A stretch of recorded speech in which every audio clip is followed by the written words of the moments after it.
All right, so there are many methods for solving quadratic equations. The first one we're going to do here is basically looking at a graph. So where do you find solutions on a graph? When you're looking for solutions on a graph, you're going to be looking for the x-intercepts. Oops. You're looking for the x-intercepts. So here and here. So where you find solutions on a graph, they are the x-intercepts. So another name for solutions are x-intercepts. All right. So let's see. So in this case, the solution to this quadratic, now you can do this for any equation basically. The solutions are the x-intercepts because it's where the equations equal 0, right? So this is the point 4, 0, and this is the point 2, 0.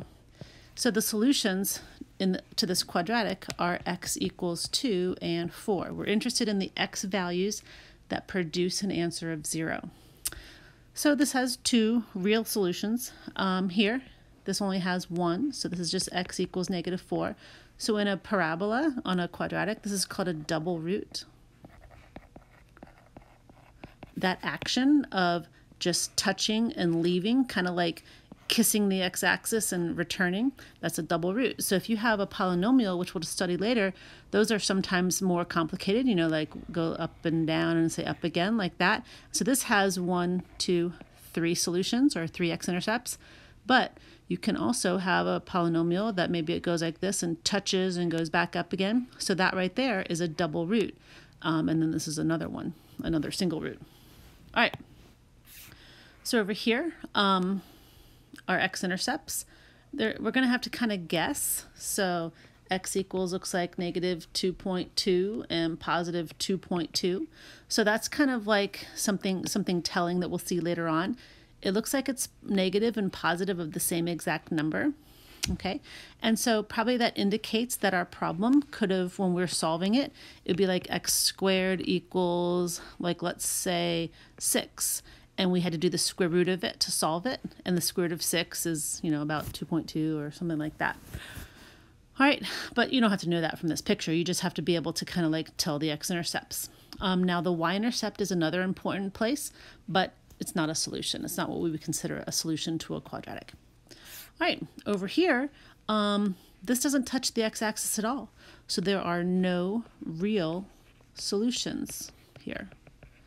So what that tells me also later, if I'm doing the quadratic formula, this tells me that when I'm doing the quadratic formula, this is my quadratic formula, that the number underneath the radical, this is called the discriminant.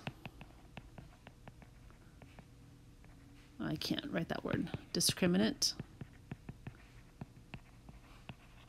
The number underneath the radical is a negative, all right, because that produces an imaginary number, which means you get complex solutions. So that's just something to know for later on a little bit.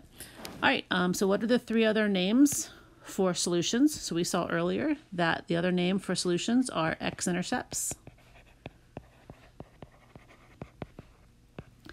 They're called zeros because it's where the y value is 0. And they're also called roots.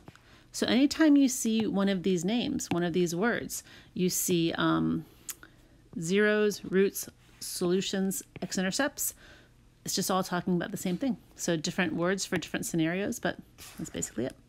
All right, so if you have a graph, x-intercepts are your solutions. All right, so if you have an equation. So this right here, you notice x squared, so this is a quadratic. So if I want to solve something by factoring, now I'm telling you to solve this by factoring, so it is going to factor, but sometimes you go to try and solve it by factoring and the problem doesn't factor. So that lets you know you just can't do it. All right, so notice in this problem, I do have x squared and x. I got an x over here, so I have to bring that over, and I got to bring this 5 over to be with the 20. So when you go and solve by factoring, you have to get everything over to one side, and you want to take it to the side so that x squared remains positive. So I don't want to move this 3x squared over there and move everything else over there with it, because 3x squared would turn negative, and I don't want it to be negative because I don't like to factor with a negative x squared term. All right, so minus x, and we're going to add 5 to get that over here. So I have 3x squared minus 4x plus minus 15. All right, so let's factor this up. It has no GCF, so we're going to be ready with 3x and x. And let's try 5 and 3.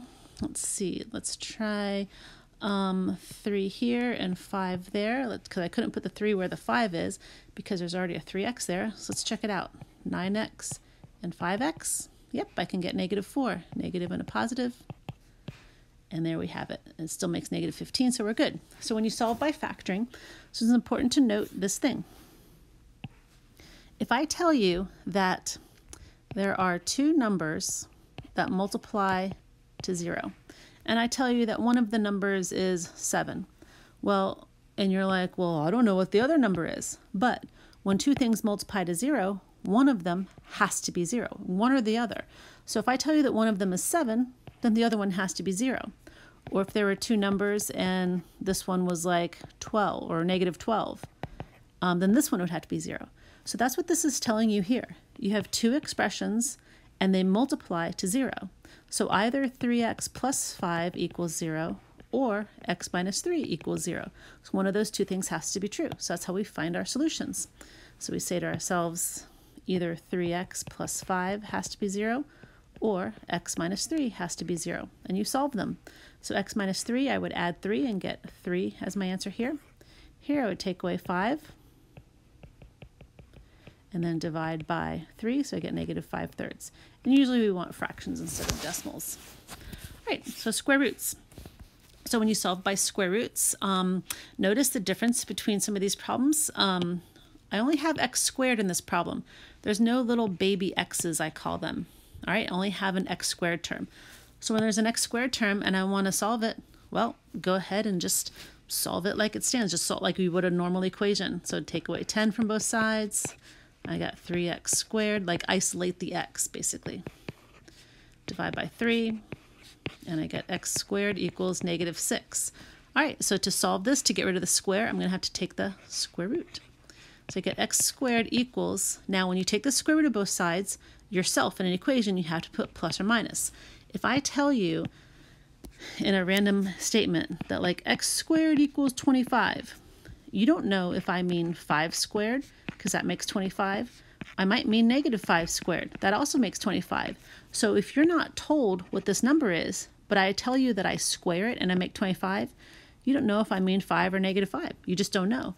So in that situation, you have to say, well, x could be plus or minus 5. You don't know. So whenever you're solving an equation and you find yourself taking the square root, you have to put a plus or minus.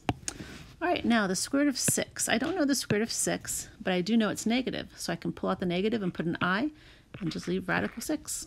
Okay, and radical 6 doesn't even reduce because 3 times 2, there's nothing else to put.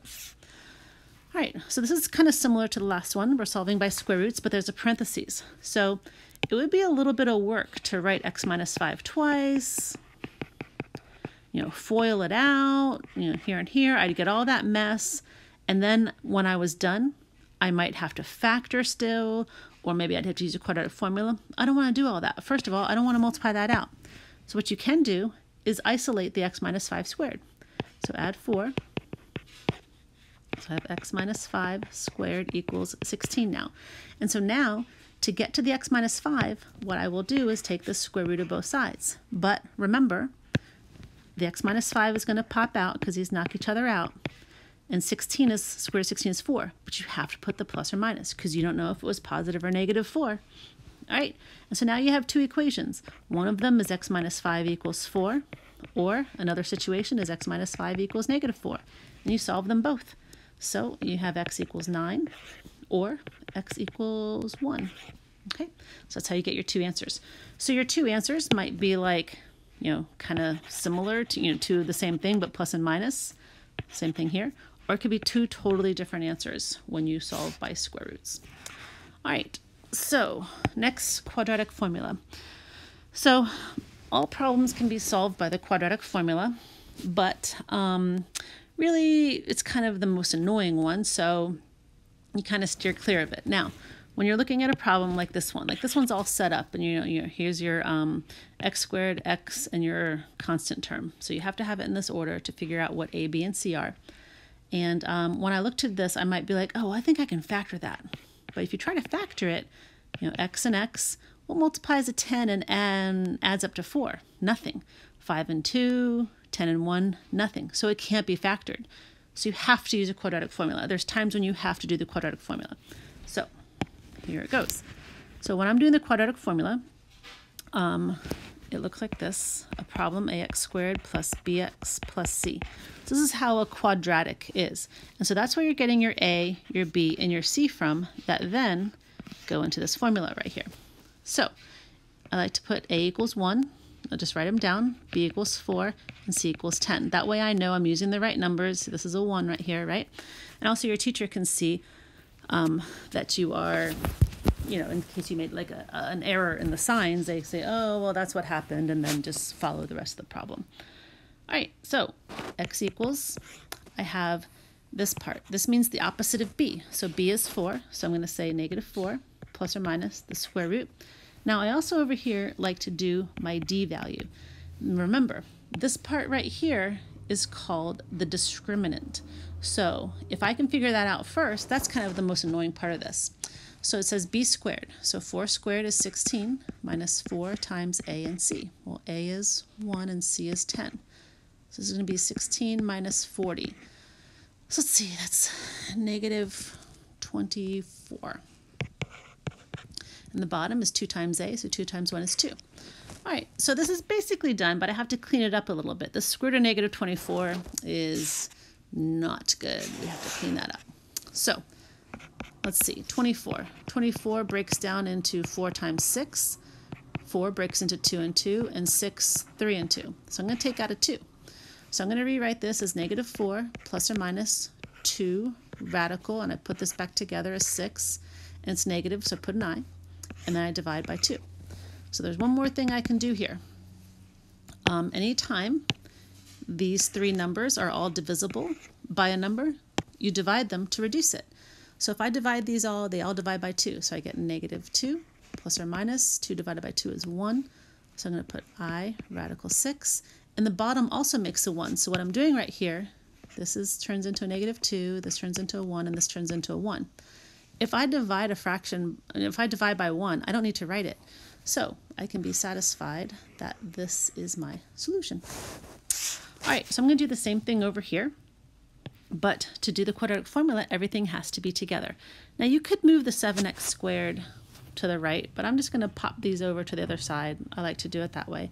So I got 7x squared. This turns into plus 2x minus 2. So you move things across the equal sign, they just change signs. Negative becomes positive, positive becomes negative. So I could try to factor this, but it doesn't factor. But if, for some reason you were trying to factor it, you'd be like, okay, 7x and x, I got to multiply to 2, so maybe I tried 2 and 1. But this isn't going to work. That's 14 and 1, so that doesn't make 2. So if I try it here, 7x and x, and put 2 here and 1 there, so it's going to be 7x and 2x. That also doesn't make 2x, so I can't factor it. All right, so here we go. A is 7, B is 2, C is -2. All right, and let's find our discriminant. Is b squared, so 4 minus 4 times a is 7, and c is -2. So it's going to be 4, 2 minuses make a plus. 28 times 2 is 56, right? So it's going to be 60. So my answer is opposite of b, so it'd be -2 plus or minus the square root of 60 all over 2 times 7, which is 14. All right, let's see. Let me make sure that's 56. Yeah, 56. Yep. All right, so 60. 60 is, let's see, break down 60 to reduce it. I got 6 times 10. I got, I started too low there. Let me start a little higher. I don't have space. All right, I'll do 60 over here. So let's see, 60, let's do 6 and 10. I got 3 and 2, and I got 2 and 5.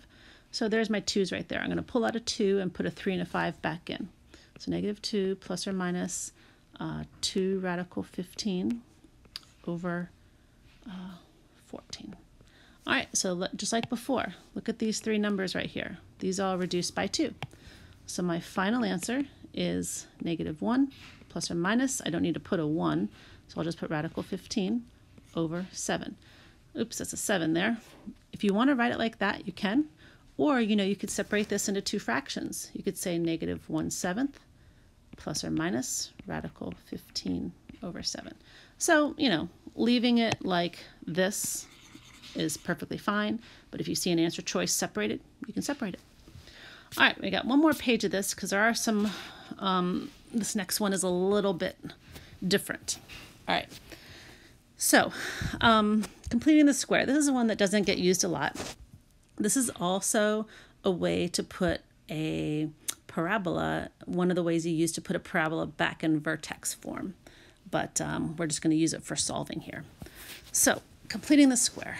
So to complete the square, you have to have your problems kind of like in a special format. So to complete the square, you want to have the x part on the left, the x squared, and also the x term. But anything else, any constants, they move over to the other side. So let's do that. Let's add the 5 over here. So I got x squared minus 12x, leave a little space here, equals 10. So what I'm going to do, I'm going to take this middle number and I'm going to take half of it. So what you do is you do half of that 12. So half of 12, ignore the negative. Half of 12 is 6. And then you square that. So completing the square or squaring something. So half of 12 is 6. 6 squared is 36. So that's the number. That 36 is the number that you choose to add to this side. It's always add. And then, because you can't just randomly add a 36, whatever you add to one side, you also add to the other side. Okay? So all I've done is add 36. I could take away the 36s and it would be back to the problem I started with. All right? I haven't really changed anything. I've just changed how it looks. I haven't changed the weight of any of the sides. All right, but what we've done here now, and you don't realize it, look at this problem. This factors x and x. What multiplies a 36 and makes 12 is 6 and 6, both minuses to make that -12x. So what you've done is created a perfect square. So you don't want to always have to go back and factor this. You just know that what you've created is this. You've created a perfect square. What makes x squared is x. And what number did you square to make this 36? 6. And then what's the sign right here? Minus. So you see, we're not going to always take this over and factor it. That takes too long. You just know that you basically put the square roots of these things here, and you take that sign and put it there. Okay. All right. On the other side, let's see. I have a 46. And then you just go back to what we had on the other page. You square root, and then you just keep solving. All right. So let's do that. Square root here, square root there. So what pops out is x minus 6 equals plus or minus radical 46. Now 46 is 23 times 2, so it's not going to reduce at all. So all I do to finish off solving for x is I pop this -6 over to the other side, so it becomes positive 6, and then you just say plus or minus radical 46. So that's because it didn't reduce, it kind of looks like a quadratic formula answer. All right, so let's do this one. All right, so I don't like this. Oh, this 22. Let me turn this into a 21. Okay. Yeah. No, actually, I'm going to change my mind. I'll just leave it. Anyway, so this is when completing the square kind of stinks. So actually, never mind. All right. So move the 22 over just like we did here. So I have 3x squared minus 6x, leave a little space, equals -22. Now, you're not allowed to complete the square if there is a number in front of the x squared. So you have to take that number out. You have to factor it out. So take a 3 out. That would be x squared minus 2x, leave a little space, equals -22. All right, so let's do our completing the square. So remember, we're going to take half of this number. Half of 2 is 1, and 1 squared is 1. So I'm going to put a number here of plus 1. It's always plus. Remember, it's half of 2, and then you square that answer. Okay, so I've put a 1 there. So because I put a 1 there, you might be thinking like we did here, I'm like, oh, put a plus 1 there. But no, that 1 is inside of parentheses with a 3 in the front. So actually by putting a 1 there, you've increased the left side by 3 times 1, which is 3. So if there's a number in front, 3 times 1 is 3. You got to put that on the other side, include that, okay? Because remember, this 1 is going to get the 3. All right, so now you do your whole like factoring business. 3 there, parentheses, square. All right, x comes here. What did you square to get 1? 1. And what's your sign right here? Negative. So there you go. And then negative 22 plus 3, you got a negative 19 over here. All right, so I can't do my square root of both sides yet because of this dumb old 3. So we're just going to divide the 3 out. Now, it's not pretty. 19 doesn't divide by 3, but so what? So x minus 1 squared equals a negative 19 over 3. Now I'm going to do the square root of both sides. Okay, so I got x minus 1 to pop out, plus or minus the square root of 19 thirds. I'm just going to pull an I out because of the negative, and I'm just going to leave the square root of 19 thirds. There are ways to clean that up, but we're not going to, it's going to make this too long. So let's just pop this 1 over here. So my answer is 1 plus or minus I radical 19 thirds. All right, and so you might have to rationalize the radical 3 on the bottom, but let's just leave that for now. Okay, last one over here. So let's see. Move my, move my 20 over. So I got x squared plus 8x. Leave a little space. It's negative 20. All right, so half of 8 is 4, and 4 squared is 16. So I'm going to add 16 here and add 16 there. Okay, so this side factors, and the other side is going to add up to negative 4. So I got x. It's going to be a plus because of that part right there. And what number did you square to get 16? 4. All right, there we go. So now it's time for my square root of both sides. Now this one turns out kind of pretty. X plus 4 pops out. The square root of negative 4 is 2i, but remember to put plus or minus. All right, so I'm going to pop that 4 over. So x equals negative 4 plus or minus 2i. And there's my final answer. So these two had imaginary solutions. So if they're imaginary solutions, remember that I know that my parabola is not crossing the x-axis for both of these problems right here. It's, not crossing the x-axis. This one right here, it is crossing the x-axis, but it's kind of crossing in 2 ugly spots. It's not going to be pretty answers, but so what? All right. So which of the 4 methods will always work? So always, always, always, the quadratic formula. I mean, some people don't like completing the square, so they never use it. If I was looking at this problem, I might just move this 5 over here. I might just do quadratic formula, and after I move the 5 over here, do quadratic formula. All right, so completing the square is kind of like a rare case. Like, it doesn't get used a whole lot, but sometimes. All right, now these special cases here. I think I had these special cases because I forget why, but I think I already covered them, but we'll just do them. Let's just see what happens. So here, I'm going to use square roots because I have just a 3x squared. Yeah, 3x squared plus 10 equals negative 8. I already did that one earlier. And x minus 5 squared, that one was right there. Oh, so I've already done those. I guess I put them earlier. I don't know why. I guess I forgot. All right, so there you have it. Completing the squared is kind of the least used, but useful sometimes, and you have to do it sometimes to put something in vertex form. So actually, let me show you that.